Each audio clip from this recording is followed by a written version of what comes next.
الحمد للہ رب العالمین والصلاة والسلام علی سید المرسلین وعلی آلہ واصحابہ اجمعین۔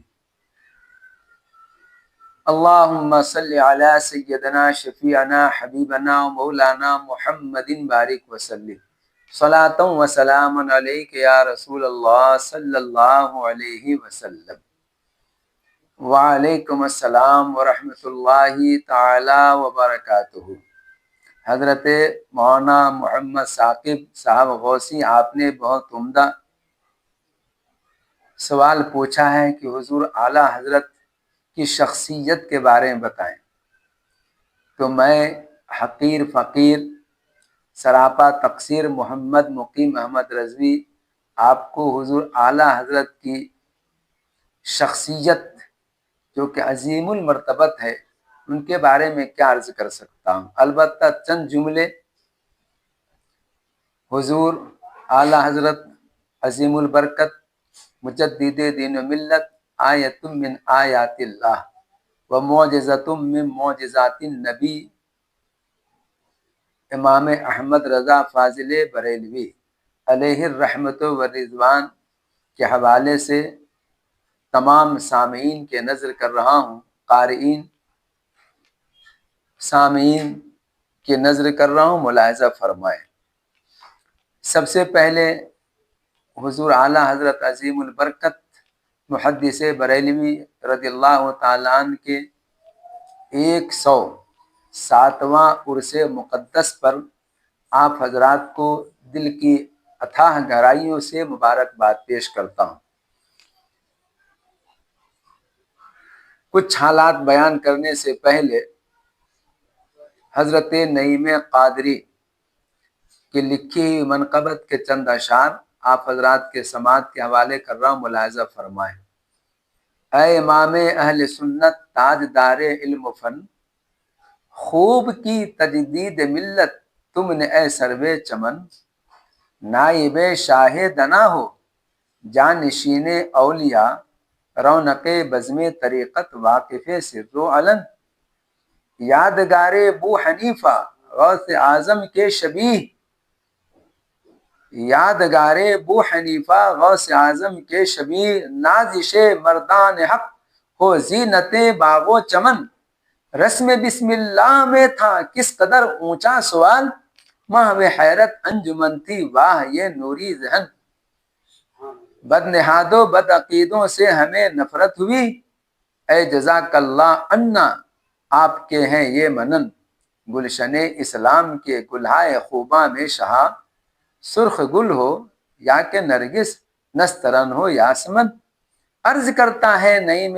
قادری باسط ادب، ہم پبر ساہو شہا اب خاص نعمت کی بھرن۔ الحمدللہ ثم الحمدللہ۔ حضور اعلیٰ حضرت محدث بریلوی رضی اللہ تعالیٰ عنہ کے آباء و اجداد قندھار کے موقر قبیلہ برہیج کے پٹھان تھے۔ شاہان مغلیہ کے دور میں لاہور تشریف لائے اور لاہور کا شیش محل آپ کے آباء و اجداد کی خوبصورت یادگار ہے۔ حضرت محدث بریلوی اعلیٰ حضرت عظیم البرکت کی ولادت 10 شوال المکرم 1272 ہجری بمطابق 14 جون 1856 عیسوی اتر پردیش کے شہر بریلی میں ایک دینی و علمی گھرانے میں ہوئی۔ آپ محدث بریلوی رضی اللہ تعالیٰ عنہ کی عمر شریف چند سال یوں تو تحقق نہیں ہے کہ 4 سال 4 مہینے 4 دن میں ہی آپ کی بسم اللہ خوانی کی رسم ہوئی، مگر چند سالوں کے بعد بسم اللہ خوانی کی رسم ہوئی۔ اسی رسم بسم اللہ خوانی میں علی با تا سا پر آپ نے اعتراضات قائم کیے تھے۔ 4 سال کی عمر میں آپ نے ناظرہ قرآن شریف مکمل کیا اور 13 سال 4 مہینے کچھ دن میں آپ مکمل عالم فاضل ہو گئے، اور آپ نے پہلا فتویٰ 13 سال 4 مہینے کچھ دن کی عمر میں ہی رقم فرمایا تو والد گرامی رئیس المتکلمین حضرت مولانا نقی علی خان رحمۃ اللہ تعالی علیہ نے خوش ہو کر 1 روپیہ آپ کو اس فتویٰ نویسی کے صحیح ہونے پر عطا فرمایا اور اسی دن مہر بنا کر آپ کے حوالے کیا اور دارالافتاء کی ذمہ داری آپ کے تفویض ہوئی۔ آپ کے دادا کا نام قدوۃ الواصلین قطب الوقت حضرت مولانا شاہ رضا علی خان رحمۃ اللہ تعالی علیہ، پردادا حضرت کاظم علی خان جو کہ شہر بدایوں کے تحصیلدار تھے۔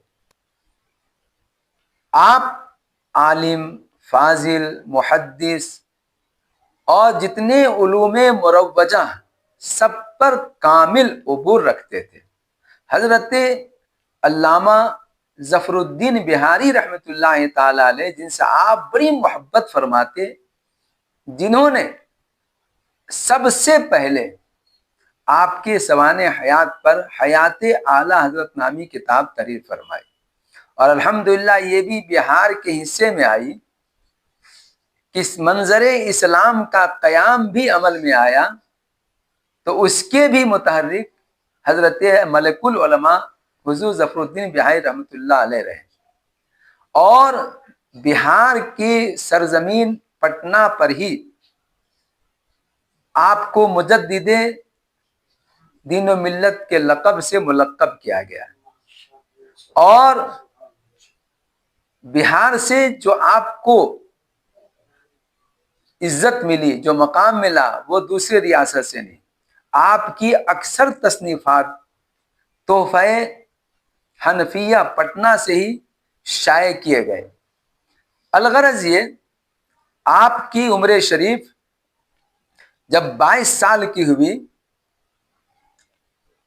تو آپ اپنے والد گرامی سند الکاملین رئیس المتکلمین حضرت علامہ نقی علی خان رحمۃ اللہ علیہ کے ساتھ آپ مارہرہ شریف تشریف لے گئے، اور حضور پر نور آقائے نعمت دریائے رحمت سیدنا حضرت شاہ آل رسول احمدی تاجدار مہرارہ کے دست اقدس پر شرف بیعت حاصل فرمایا۔ حضرت علامہ سید شاہ آل رسول تاجدار مارہرہ نے بڑی غایت و محبت کے ساتھ آپ کو بیعت کیا، سلسلے میں داخل فرمایا، اور فوراً ہی حضور پر نور نے مثال خلافت و اجازت جمیع سلاسل و سند حدیث عطا فرمائی۔ تو چند جو آپ کے مریدین محبین تھے، انہوں نے اعتراض بھی کیا کہ حضور آپ کی بارگاہ میں اتنی جلدی سند و خلافت نہیں دی جاتی، آپ نے حضور احمد رضا خان کو اتنی جلدی عطا فرما دی؟ تو آپ نے برجستہ جواب فرمایا، جس سے حضور اعلیٰ حضرت کی عظمت کا اندازہ لگائیں۔ فرمایا، میاں یہ تو صاف ستھرے تھے، مجھے مجھائے دل لے کر آئے، اس لیے ان کو تو بس نسبت کی ضرورت تھی جو میں نے عطا کر دی۔ اور پھر برجستہ آپ نے فرمایا، آج تک مجھے فکر تھی کہ قیامت کے دن اللہ تعالیٰ پوچھے گا، اے آل رسول تو دنیا سے کیا لایا؟ تو میں متفکر تھا کیا جواب دوں گا، مگر آج سے میری یہ فکر دور ہو گئی۔ قیامت کے دن رب پوچھے گا، اے آل رسول کیا لایا دنیا سے؟ تو میں کہہ دوں گا، اے اللہ میں دنیا سے احمد رضا خان کو لایا ہوں۔ آج سے میری فکر دور ہو گئی۔ تو کس قدر آپ کے پیر و مرشد آپ سے محبت فرماتے، اور آپ کے بیعت کرنے پر پیر و مرشد کو کیا فخر ہوا، آپ سامعین اندازہ لگا سکتے۔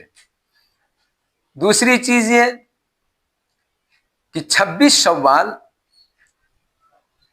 1290 کو 23 سال کی عمر میں آپ نے پہلا حج فرمایا۔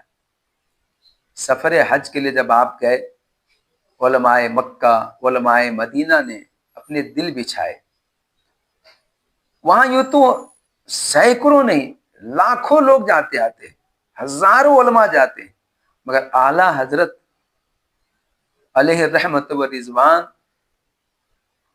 کے حوالے سے یہ بات ملتی ہے کہ مکہ شریف کے علماء، مدینہ شریف کے بڑے بڑے محدثین حضرات آپ کے راہوں میں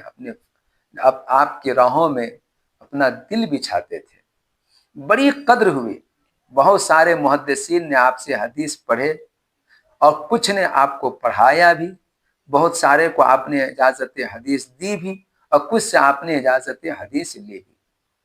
بڑا شہرا ہوا، بڑا چرچا ہوا، اور علامہ قمر الزمان اعظمی اللہ ان کی عمر میں اقبال بلندی عطا فرمائے، آپ فرماتے ہیں کہ پہلے سفر کے درمیان بھی حجاب اٹھے اور آقا علیہ السلام کا دیدار آپ کو نصیب ہوا۔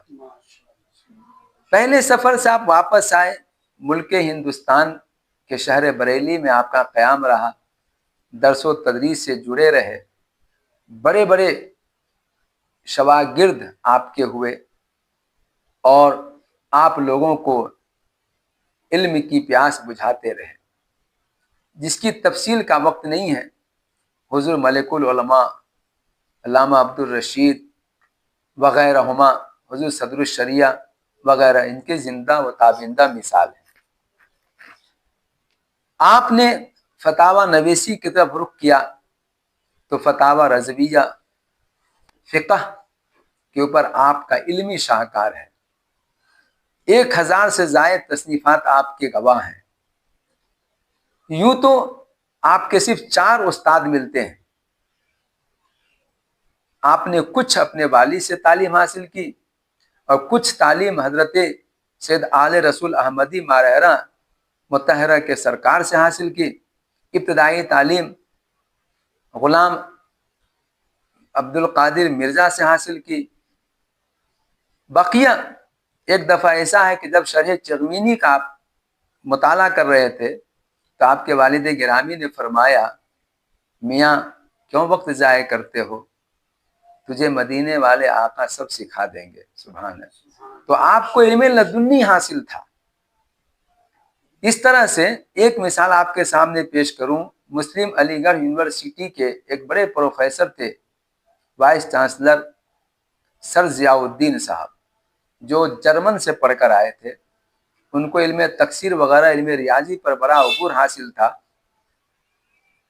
کسی مسئلے میں ان کی بڑی پریشانی بڑھ گئی، لاکھ کوششوں کے بعد وہ مسائل حل نہ کر سکے، تو اس وقت حضور اعلیٰ حضرت کے بڑے محب اور بڑے عقیدت مند سید سلیمان بھاگل پوری بھی مسلم علی گڑھ یونیورسٹی میں تدریس کے منصب پر فائز تھے۔ تو پروفیسر ضیاء الدین صاحب کی پریشانیوں کو دیکھ کر انہوں نے ایک مرتبہ پوچھا، آپ کیوں پریشان ہیں؟ تو کہا، مولانا ایک مسئلے میں پریشانی ہے، اب جرمن کا سفر کرنے کا ارادہ رکھتا ہوں، وہیں پر اس کا حل ہوگا۔ تو پروفیسر سید سلیمان بھاگل پوری رحمۃ اللہ تعالیٰ علیہ، جو حضور اعلیٰ حضرت کے بڑے قدرداں اور بڑے چاہنے والے، فرمائے کہ ایک بار آپ بیلی شریف چلے جائیے، آپ کے مسئلے کا حل ہو جائے گا۔ انہوں نے کہا، میاں کیسی باتیں کرتے ہو، میں جرمن کا پڑھا ہوا، بڑے بڑے یونیورسٹی کے پروفیسران اس سے عاجز ہیں، اور ایک مولوی صاحب اس کا حل کریں گے؟ تو کہا، بھائی جانے میں کیا حرج ہے؟ تو بضد ہو کر سلیمان بھاگل پوری رحمۃ اللہ علیہ کے اصرار پر یہ پروفیسر ضیاء الدین صاحب تشریف لے گئے۔ عصر کا غالباً وقت تھا، حضور اعلیٰ وضو فرما رہے تھے۔ انہوں نے دیکھا اور حضور اعلیٰ حضرت نے پوچھا، میں اپنا مسئلہ بتائیے۔ ان کا بتانا تھا کہ اعلیٰ حضرت عظیم برکت نے پل میں ہی اس مسئلے کا حل بتا دیا۔ اب یہ حیران کہ جس کے حل کے لیے میں جرمن جانا چاہ رہا تھا، میں نے مہینوں کوششیں کی اتنی بڑی ڈگری رکھنے کے بعد، اور پھر بھی میرے سمجھ میں نہیں آیا، اور حضور اعلیٰ حضرت نے پل میں اس کا حل فرما دیا۔ واقعی میں سنتا تھا کہ علم لدنی کوئی چیز ہے، آج اس کا علم ہو گیا کہ واقعتاً علم لدنی ایک بہت بڑی نعمت ہے، اور اس دن سے حضور اعلیٰ حضرت کے ایما اشارے پر یہ داڑھی بھی رکھ لیے اور حضور اعلیٰ حضرت کے بڑے چاہنے والوں میں شامل ہو گئے۔ تو یہ اعلیٰ حضرت کا علمی کمال تھا۔ یوں تو دنیا میں علامہ نجم القادری جنہوں نے حضور اعلیٰ حضرت پر پی ایچ ڈی کی، ان کی تحقیق کے مطابق سب سے بڑی یونیورسٹی آکسفورڈ یونیورسٹی جو لندن میں ہے 33 علوم پڑھائے جاتے ہیں، مگر اعلیٰ حضرت علیہ رحمت و رضوان حضور ملک العلماء کے تحقیق کے مطابق، چونکہ آپ کے بڑے قریبی تھے وہ، اور انہوں نے حیات اعلیٰ حضرت رقم فرمائے، ان کی تحقیق کے مطابق 55 علوم پر حضور اعلیٰ حضرت کو عبور تھا۔ الحمدللہ، یہ آپ کی علمی لیاقت کا علم، آپ کے جوڑ کا ہند و پاکستان بنگلہ دیش بلکہ دنیا میں کوئی عالم نہیں ملتے، اور آپ کے تبحر علمی کا اقرار پاکستان کے مولانا کوثر نیازی نے بھی کیا ہے، یہ حالانکہ جماعت اسلامی سے وابستہ ہے غالباً۔ وہ علامہ کوثر نظامی نے ایک مرتبہ کہا تھا کہ میں نے اپنی زندگی میں جتنی روٹیاں نہیں کھائی ہیں اتنے میں نے کتابوں کا مطالعہ کیا ہے۔ اس مولانا کوثر نیازی نے بھی حضور اعلیٰ حضرت کے تبحر علمی کو سلام کیا اور آپ کے علمی مراتب کو تسلیم کیا اور اپنے مقالے میں 55 علوم کو ظاہر فرمایا۔ تو بہرحال حضور اعلیٰ حضرت کا علمی وہ مقام تھا کہ اپنے تو اپنے بیگانے نے بھی تسلیم کیے، اور حضور اعلیٰ حضرت جب دوسری مرتبہ سن 1323 ہجری میں حج کے لیے گئے تو آپ سب کو معلوم ہے، بارہا آپ نے سنا ہوگا کہ حضور اعلیٰ حضرت کا علمی سکہ اس سفر میں ایسا بیٹھا کہ مکہ شریف، مدینہ شریف، علماء عرب و عجم سب حیران ہو گئے، اور آپ کی مشہور تصنیف الدولت المکیہ بالمادہ الغیبیہ، آپ نے علم غیب کے اوپر کسی سائل کے سوال کے جواب میں بغیر کسی کتاب کے حوالہ جات کے ایک ہی نشست میں بخار کی حالت میں حرم شریف کے صحن میں بیٹھ کر صرف 8 گھنٹے میں اتنی ضخیم کتاب آپ نے عربی زبان میں تحریر فرمائی، اور جس کو سن کر بڑے بڑے علماء حیران ہو گئے، اور سبوں نے واقعتاً تسلیم کر لیا کہ اعلیٰ حضرت عظیم البرکت فاضل بریلوی رضی اللہ تعالی عنہ یہ کوئی معمولی ذات شخصیت نہیں، بلکہ حضور اعلیٰ حضرت سچے عاشق رسول کا نام ہے، اور اللہ تعالیٰ کے فضل سے آقا علیہ السلام کے صدقے جو ان کو علم حاصل ہوا، اس علم کا کوئی جواب نہیں، اپنے نے اپنے بیگانے نے بھی تسلیم کیا۔ حضور اعلیٰ حضرت عظیم البرکت علیہ رحمت و رضوان دوسرے سفر حج کے لیے گئے، مدینہ شریف پہنچے، عشق رسول میں تڑپتے تھے آپ، ایسا عشق تھا آپ کا کہ اس کے بے شمار نمونے موجود ہیں۔ حضور اعلیٰ حضرت نے جا بجا اپنے اشعار میں اظہار فرمائے، اے دل یہ سلگنا کیا، جلنا بھی ہے تو جل بھی اٹھ، اے دل یہ سلگنا کیا، جلنا ہے تو جل بھی اٹھ۔ اس طرح سے آپ نے ایک جگہ فرماتے ہیں، اے عشق تیرے صدقے جلنے سے چھٹے سستے، وہ آگ بجھا دے گی جو آگ لگائی ہے۔ فرماتے ہیں حضور اعلیٰ حضرت عظیم البرکت ایک مقام پر، اے رضا جانے انادل یہ تیرے نغموں کے نثار، بلبلے باغ مدینہ تیرا کہنا کیا ہے، زاہد ان کا میں گناہگار وہ میرے شافے، اتنی نسبت کیا کم ہے تو سمجھا کیا ہے، وغیرہ۔ الغرض یہ آپ عشق رسول میں تڑپتے رہے، چاہتے تھے نگاہوں سے آقا علیہ السلام کا دیدار کروں۔ تھوڑی سی تاخیر ہوئی تو آپ نے وہ مشہور غزل لکھا، وہ سوئے لال زار پھرتے ہیں جو تیرے دن اے بہار پھرتے ہیں، کوئی کیوں پوچھے تیری بات رضا تجھ سے کتے ہزار پھرتے۔ اپنے آپ کو اتنا گرا دیا، اپنے آپ کو اتنا گرا دیا عشق رسول میں کہ یہ کہہ بیٹھے۔ پھر نظر عنایت ہوئی، حجاب اٹھے اور آقا علیہ السلام کا دیدار نگاہوں کی آنکھوں، آپ سر کے آنکھوں سے کیا، اور جیسی پیارے آقا علیہ السلام کا رخ زیبا دیکھا تو پکار اٹھے، تو زندہ ہے واللہ، تو زندہ ہے واللہ، میری چشم عالم سے چھپ جانے والا۔ اس سفر کا جواب نہیں۔ دوسری بار آپ حج سے فارغ ہوئے، روضہ رسول کے حاضری کے بعد جب واپس لوٹے، آپ کے شہرت کا ڈنکا بج رہا تھا۔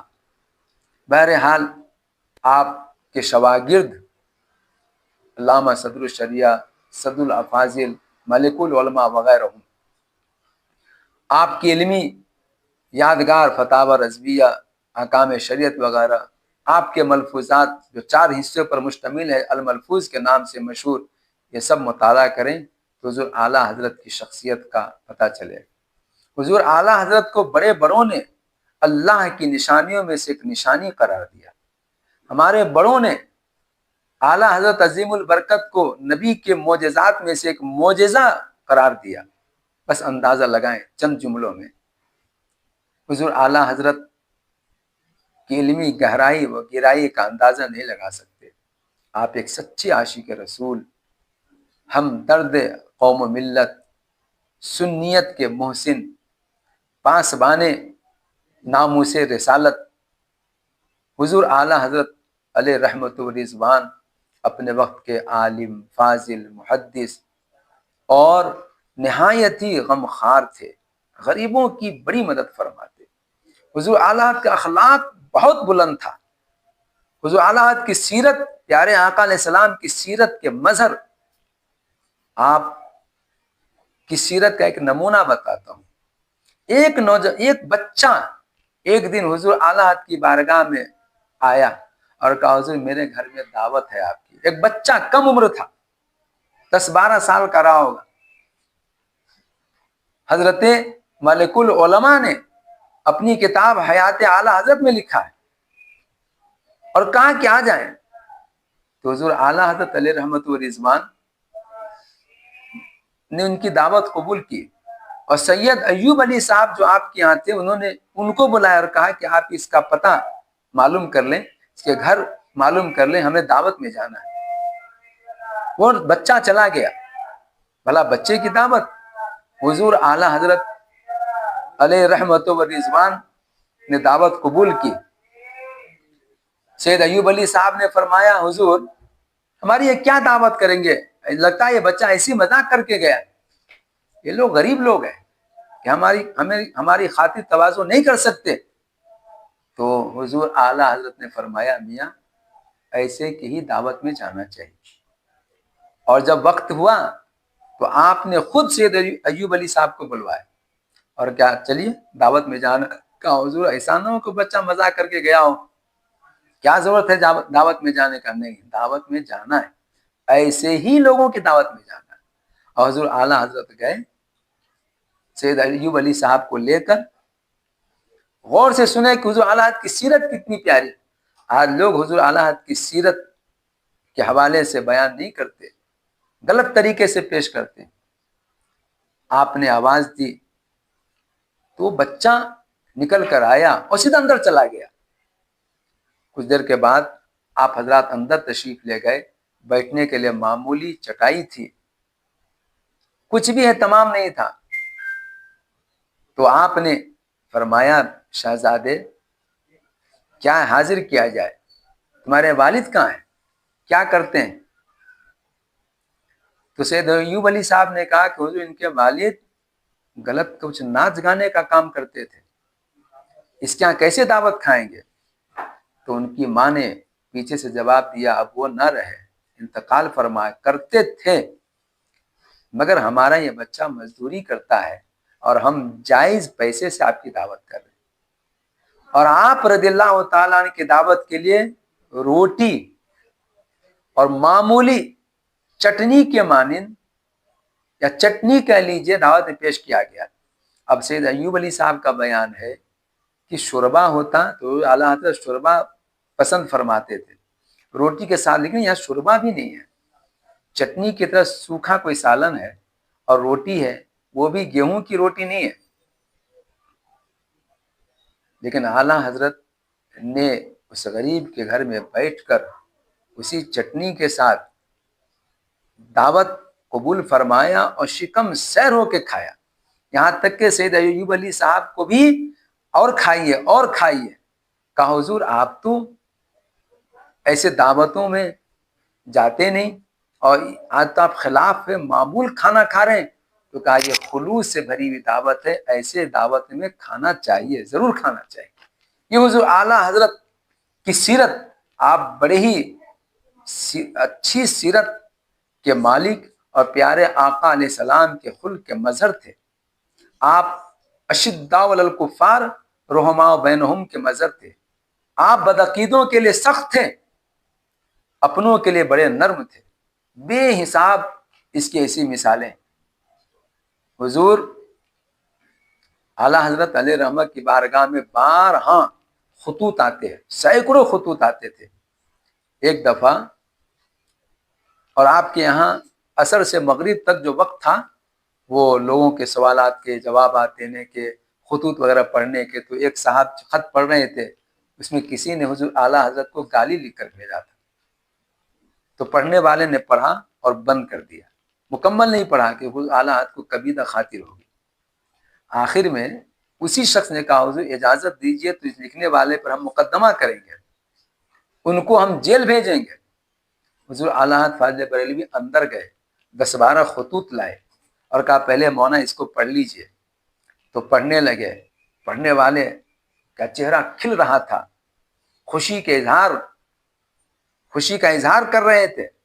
جب پورا خط پڑھ لیا تو حضور اعلیٰ حضرت نے بڑے پیار سے فرمایا مولانا پہلے ان 12 کو جنہوں نے میری تعریفیں لکھی ہے پہلے ان کو انعام دیجئے، اور پھر بعد میں جنہوں نے میرے شان میں گستاخیاں کی ان کو سزا دلوائیے.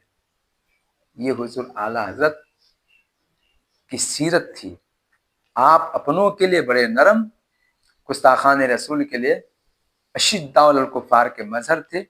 حضور اعلیٰ حضرت کی بڑی خوبیوں کے مالک حضور اعلیٰ حضرت علیہ رحمت و رضوان.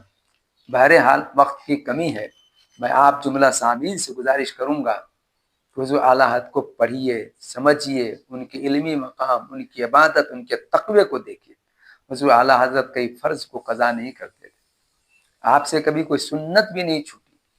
آپ سفر حضر ہر جگہ فرائض کا بڑا اہتمام فرماتے. عینی شاہدین کا یہ کہنا ہے. حضور اعلیٰ حضرت فاضل بریلوی رحمۃ اللہ تعالی علیہ نے اپنی زندگی سنت کے مطابق گزاری. آل رسول کا بڑا اہتمام کرتے تھے. بے شمار آپ کے مشہور واقعات ہیں، بے شمار. اتنے بڑے عشاق، اتنے بڑے محبین آل رسول کو اپنے سر کا تاج سمجھتے تھے. ماہرہ کے سرکاروں سے آپ دریافت کر لیں، اس لیے ماہرہ کے سرکاروں نے اپنے گھر کا حصہ حضور اعلیٰ حضرت کو بنایا. تو بہرحال حضور اعلیٰ حضرت اتنے پابند شرع تھے، جب آپ کی طبیعت علیل ہوئی تب تک بھی آپ جماعت کے ساتھ ہی نماز پڑھتے رہے. یہاں تک کہ جب آپ چلنے کے قابل نہ رہے تو کرسی پر آپ بیٹھ جاتے اور معتقدین آپ کو کرسی پر بیٹھا کر مسجد لے جاتے تھے، اور پھر آپ کھڑے ہو کر نماز ادا فرماتے تھے. یہ آپ کی پابندی تھی. حضور اعلیٰ حضرت کی کس خوبیوں کو بیان کیا جائے نہ کیا جائے. سراپا عاشق رسول تھے، عالم بعمل تھے، مفتی زمن تھے. حضور اعلیٰ حضرت کو اللہ تبارک و تعالیٰ نے بے شمار خوبیوں سے نوازا تھا. علم و ادب کا وہ آفتاب و مہتاب جن سے ہندوستان کو عظیم شہرت ملی، ہندوستانی علماء کے وقار میں اضافہ ہوا. حضور اعلیٰ حضرت فاضل بریلوی رحمۃ اللہ تعالی علیہ کے درجات و مراتب کا کیا کہنا. بس اتنا کہہ کر میں ختم کر رہا ہوں کہ حضور اعلیٰ حضرت کی سیرت کا مطالعہ کریں. خاص کر حضور ملک العلماء مولانا ظفر الدین بہاری رحمۃ اللہ تعالی علیہ کی لکھی ہوئی کتاب حیات اعلیٰ حضرت جو 3 جلدوں پر مشتمل ہے، جن کو حضرت علامہ مفتی مطیع الرحمان صاحب مستر نوری نے جمع فرمایا ہے. آپ حضرات اس کتابوں کا مطالعہ کریں، پھر اعلیٰ حضرت کی ذات کیا ہے کچھ سمجھ میں آئے گی۔ بہرحال اس کے بعد حضور اعلیٰ حضرت فاضل بریلوی رحمۃ اللہ تعالی علیہ جب 63 سال کے ہوئے تو آپ 25 صفر المظفر 1340 ہجری 28 اکتوبر 1921 کو جمعہ کا دن آپ نے داعی اجل کو لبیک کہا، اور آپ کے جنازے میں بے حساب لوگ شامل ہوئے اور آپ کو محلہ سوداگران میں دفن کیا گیا۔ آپ کا مزار پرانوار آج بھی مرجع خلائق ہیں، الحمدللہ ثم الحمدللہ۔ اور جو آپ نے ہمیں مشن بتایا، آپ نے جو طریقہ بتایا تھا، آپ کے بیٹے حضرت حجت الاسلام حضور مفتی اعظم ہند اور آپ کے خانوادے کے جو آپ کے اولاد میں سے ہیں، آج بھی اسی مشن پر قائم ہیں۔ مسلک اعلیٰ حضرت کا نعرہ لگ رہا ہے، قیامت تک لگتا رہے گا۔ مسلک اعلیٰ حضرت پر آپ حضرات قائم رہیں، یہ کوئی نیا مسلک نہیں ہے، یہ کوئی نئی چیز نہیں ہے۔ آپ حضرات حضور اعلیٰ حضرت سے محبت کریں، ان کے محبت میں ہمارے ایمان اور عقیدے کی جلا ہے۔ اللہ تبارک و تعالی ہم سب کو حضور اعلیٰ حضرت فاضل بریلوی رحمۃ اللہ تعالی سچی محبت کرنے کی توفیق عطا فرمائے اور ان کے فیض و برکات سے ہم سب کو مالا مال فرمائے۔ ایک بار پھر میں دل کی عطا گرائیوں سے جامعہ کے تمام مدرسین، طلباء اور عالم اسلام کے تمام مسلمانوں کو عرس اعلیٰ حضرت کی مبارکباد پیش کرتا ہوں، اور یہ گزارش کرتا ہوں کہ ایک مرتبہ کم از کم عرس رضوی میں آپ حضرات ضرور تشریف لے جائیں اور وہاں کا نظارہ دیکھیں اور دیکھیں کہ عرس کس طرح منایا جاتا ہے۔ الحمدللہ بس انہی جملوں کے ساتھ کہ جشن کا اہتمام کرتے ہیں، جشن کا اہتمام کرتے ہیں، جشن کا اہتمام کرتے ہیں، یوں ہی ہم نام کرتے ہیں، اور سارے حضرت مل کر جو کر نہیں سکتے، اعلیٰ حضرت وہ کام کرتے ہیں، اعلیٰ حضرت وہ کام کرتے ہیں۔ وما علینا الا البلاغ۔ السلام علیکم ورحمۃ اللہ وبرکاتہ۔